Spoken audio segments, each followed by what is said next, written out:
Hi, everyone. Back again with some things I wanted to share regarding wellness routines. And, talking about routines and things like that, it might not sound very exciting, but I talk about this kind of stuff a lot because I deal with it a lot in my own life. And I know that for a lot of women, whether you're 40, 70, whatever, we are all having similar struggles as American women living a modern life, being very busy, sometimes caught between children, whether they're young or grown, and sometimes caring for aging parents and dealing with lots of different things going on in the world right now. And I am doing this work because my mission is to improve the resilience and the well-being of women and mothers specifically. So here we go with some new information about how to build a customized wellness routine that works for you and your particular needs. Because, a lot of times I feel like the advice that we're given is go do some yoga, go practice some meditation, go do that. It's good for you. And that's about all you get, right? And if you go to a class or take a guided meditation session, you learn those specific techniques of that area, but then you kind of go home and you're like, well, now what? So I think that one of the biggest things to address is like to zoom out and to say, what is missing? Like, why is it that despite knowing that these things are good for us, despite, practicing them and enjoying them even sometimes, we may still struggle to figure out how to proceed in our daily regular life. Because when I take people on a retreat, it's getting away for a week, and that takes a certain level of commitment. It takes some money, and it's not necessarily something that everyone can do. And so when we're talking about your day-to-day life and how it has various challenges in it, as I mentioned, and you're trying to say, okay, I have to deal with something for my kids. I have to help my aging parents. I have to deal with my own taxes. I have to, in my case today, I met with a landscaper because we need our yard that was all dug up over the winter to be fixed. There's all these different demands. And also, when we zoom out and look at the condition of the modern American woman, there are so many of us who are also dealing with childhood adverse experiences, PTSD from various things that might have happened in our lives, and chronic stress perhaps still happening now or happened up until recently for you. And all of those things are key factors in why is it so hard to build your routines, okay? Because it's easy to go around and be disembodied, but what I mean by that is be disconnected between brain and body. And it's sometimes easier. When you're so overwhelmed, you're kind of paralyzed sometimes. And if you have these stories in your past, it may be especially difficult to let go of these old patterns and to work towards a life where putting your own wellness first is like the primary goal, not secondary, not third. It's like you start to realize, I really got to change this, right? And that's where I found myself recently. I mean, honestly, a lot of what I talk about is stuff that I've experienced, and that's why I'm passionate about it, because I know what it's like. And, I just turned 46. I'm kind of in the middle of the demographic that I'm talking about here.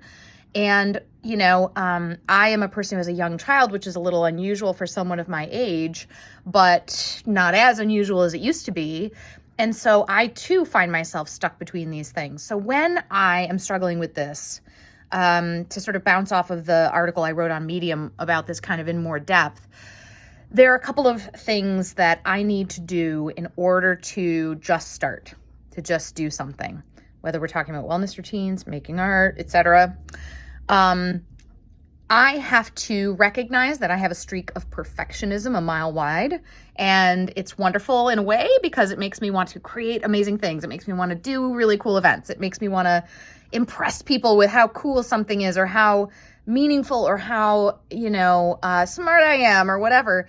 And so the perfectionism can lead to paralysis. So working with your perfectionism instead of trying to run away from it or hide from it, say, I do have a desire to make everything just exactly so. And when you're like that, it can make it especially tough to then begin a routine.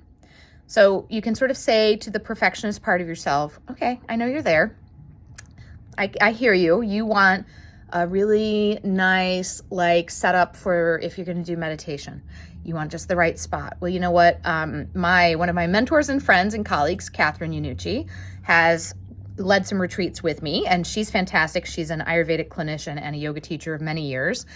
And when she first told me, when I told her I'd like to set up a meditation space, she said, try to find an east-facing or northeast-facing space in your house. And so I literally put the meditation space in the east side of my bedroom, which is all on the north side of my house. And my husband recently was like, is it possible for me to have that space back? Because it's on my side of the room. And I said, oh, geez, I hadn't even thought about it. This is really taking over like half of his space. But I was like, should I put it on the west side of the room? It's okay. I moved it to the west side of the room and it looks great. This is the kind of thing where you cannot let the perfect be the enemy of the good. And you have to just move forward, even if it's not exactly what you imagine, even if you don't have every cute little thing, or it's not set up perfectly, or the surface it's on is kind of scratched up, or, the idea is to just let yourself start. And if you don't have a meditation zone, well, just sit on your bed or the floor, right? You don't need special rocks. You don't need a special candle. You don't need a bell to ring. It's great if you have those things, but let go of the perfectionism. That's going to serve you really well. And that goes for how you're going about practicing yoga. Sometimes I have the energy to get through half of a yoga practice, and then my mind wanders when I'm doing an online one and I'm at home. And sometimes I just let myself go over and do a task that my brain said, hey, you need to fold that. And sometimes I can, fight that and I can just kind of persevere and stick through the yoga class. But other times I get distracted, and it's okay to let that happen. And the same goes for when you're actually doing a meditation, because we tend to think I have to meditate perfectly. I have to, clear my mind of all thoughts. No, the whole process of meditation is about failing and starting over, if you even want to call it failing. When you meditate and you're like, oh, I have to call my kid's doctor. I almost forgot to do that. I really should. Boy, I should put that in a reminder. And then you come back to your breath. And you just keep doing that. That's what meditation is. It's recognizing that you're a human being who is distracted by normal life. And when you're doing yoga, same thing. When you're taking a walk, it's all of these things. It's not any one particular practice that I'm going to say, oh, this. It's all of them, because we're human throughout all of them. So working on forgiving yourself and not being so caught up in the exact way you do things, the exact way things look, the exact way you look. It's fun if you can, if you want to, but if it is causing you to not start or to stop doing routines that are good for you, then take a serious look at that, okay?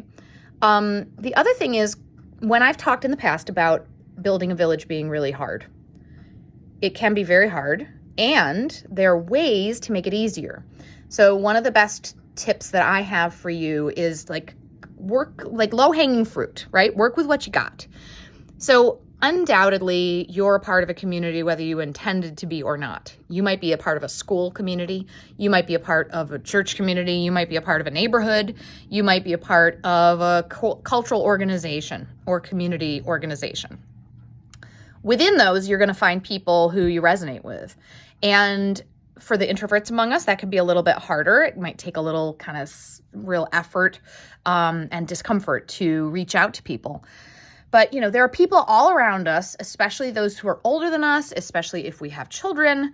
They love to be around families. It reminds them of their own happy memories. They love to be of service. They love to share what they know. They love to mentor and give ideas. And so coming to people like that and saying boy, I'd really love for you to be a part of my community. And you don't have to say it so specifically like that, but reaching out to people who are right there in your orbit already who seem cool, like give them a little bit of your time, kind of hang out with them and get a vibe check and see what you feel about them. And if you're feeling like good after you leave a conversation with them, or warm or light or any of those things, then just make the little bit of effort to stay in touch with them, to stay in community with them. Ask them what they might need. Occasionally ask them to help you with something. Practicing that, which is kind of, in our communities, we're awfully isolated now. And I think COVID partially had to do with that, but lots of other things just about our, regular American life with lots of car driving and stuff too doesn't help. So build an easy community. Build a community of people who are easy to be around, who you want to be around, who make you feel good, who embrace you, who bring you into their family, even if you're not their family. Things like that, like find the easy community, low-hanging fruit, and finally, the most important thing about all of this is not just that you deserve well-being and a low-stress life, and that you're worthy of that, because you are. All of us deserve that, whether or not we have access to it.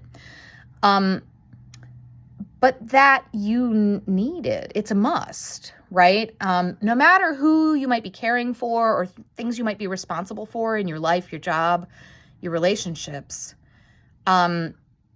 this is a must, and it has been an important lesson for me to remember that putting my well-being very near or at the top of the list as much as I can, again, it's not perfect, is an absolute must.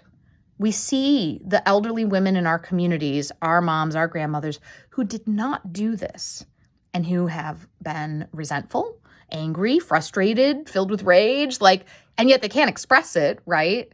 So they felt there wasn't anything they could do about it. They had to take it all on. They never got a break. Of course, yoga and meditation and things like that really only started coming to the fore in the US in the 60s. But, by that time, so many of these women in our elder generations, it was too late. They had become so entrenched in this dissociative, I have to do everything for everyone else because that's what's expected of me. And generationally, would the partners in their lives have given them the space for that? I don't know. So it might have been really hard for them to claim. So I'm telling you that if we want to live in a world of mutual liberation and women having what they deserve and their fair share in this society, we have to claim these things for ourselves. It's really, really important for the children in our lives, the young people in our lives, the people that we mentor, to see that we are claiming that for ourselves, because that's the precedent that we're setting. That's the bar that we're setting. And so even if it's hard to find a place in yourself to do it just for you, remember to do it for your mother, your grandmother, for the younger women and younger people in your life who will see this and be influenced by it too, because we're also out here setting an example, right, for the other people in our world. So I hope that helps you with establishing some good wellness routines for yourself. You know what to do. You know what works for you. And if you haven't found that yet, then I'm totally happy to discuss that with you at any time. Happy to talk about these ideas. If you would like to respond to this, I'd be more than happy to respond to you in the comments. And feel free to check me out on Medium. I'm under Dana Saylor. And you can always find out more about me and the work that I do at danasaylor.com. So I hope this has been useful, and I look forward to seeing you next week. Thanks.